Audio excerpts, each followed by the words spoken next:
This blog is sponsored by Banggood.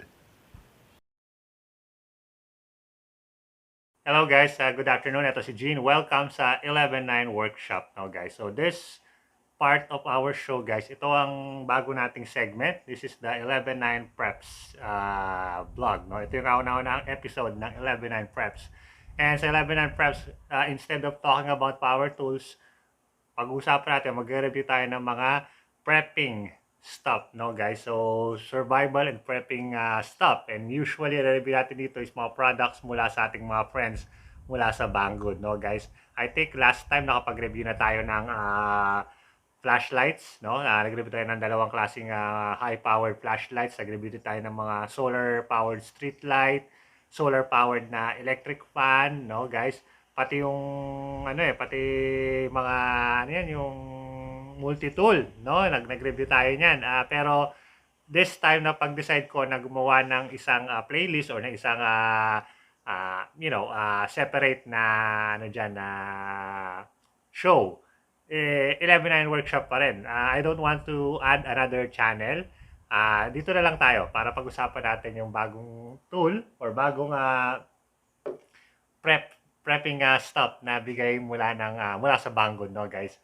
So this time, mag-review tayo ng isa na namang flashlight and it's another tactical flashlight from Banggood. So ito yung isa to sa mga bestseller guys sa Banggood. This is the Astrolux SP01 na high-powered LED flashlight, no guys. And you can see na maliit siya. It's actually one of the pinaka-compact na LED flashlight sa Banggood. May mga mas maliit pa rito guys, yung mga keychain type na flashlight. Pero sa high-powered flashlight, ito yung isa sa pinakamaliit nila guys. And it comes with a box, ayan, Astrolux. At meron siyang kasamang instruction manual, of course, here. Meron din siya kasamang lanyard.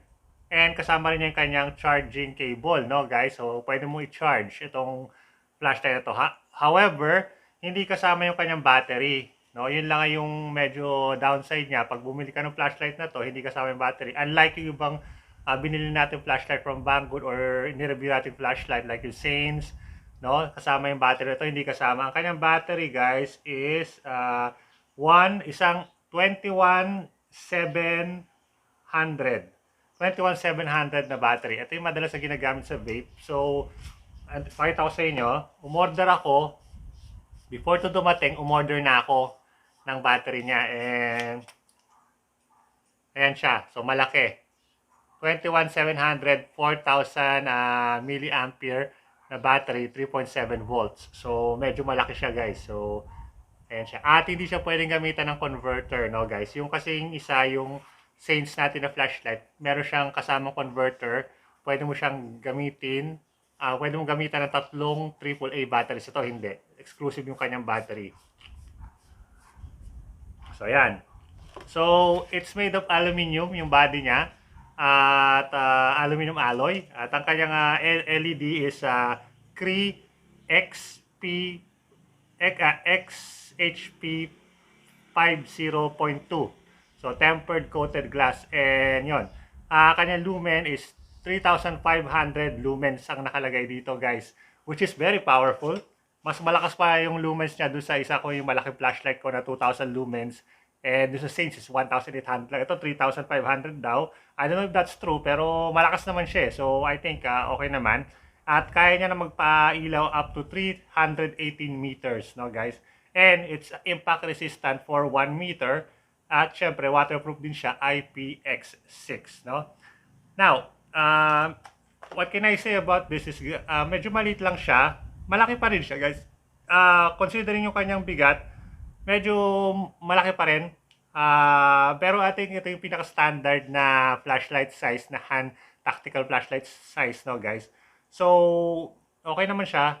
At meron siyang clip. Yan ang gusto ko sa kanya. Meron siyang clip na kasama. So, I can easily clip it like sa short ko or sa t-shirt ko or sa belt, 'di ba? So, yeah, pwede siya pang EDC na flashlight, everyday carry na flashlight. Yung laki niya is I think medyo malaki lang ng konti sa EDC, but okay na rin yung size niya. I would prefer na mas maliit pa sana for EDC, pero you have to trade off may kaya iti-trade off mo yung intensity ng ilaw niya if you're into EDC talaga, no guys. Now, syempre like any other flashlight na tactical, iba-iba yung modes niya, guys. So, ang default mode niya, guys, actually yung kanyang pindutan na to, meron siyang sequence Nandito nakalagay yung kanyang sequence.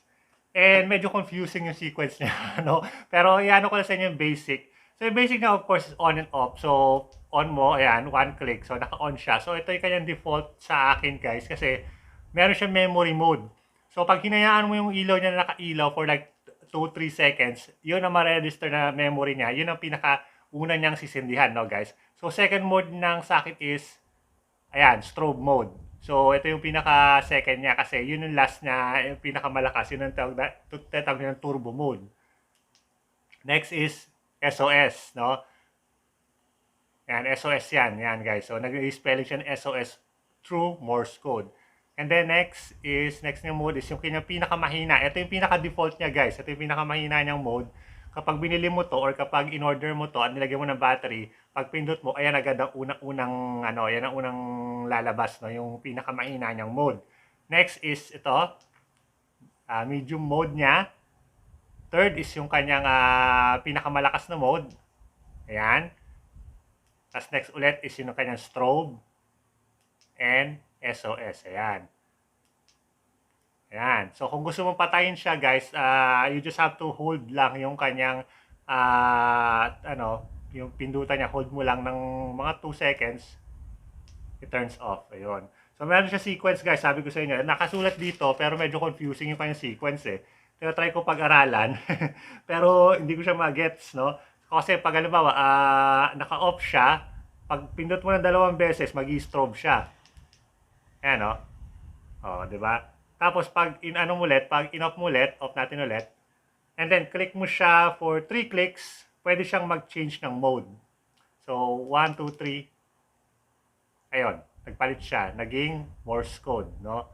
Now, pag naman sa, sa 4 clicks, nang naka-off siya, off natin, 4 clicks is yung kanyang battery check, no? Or voltage check, para kung gusto malaman yung, yung battery niya, kung kumusta yung status. So, click mo siya ng 4 na beses pag naka-off siya. 1, 2, 3, 4. Ayun.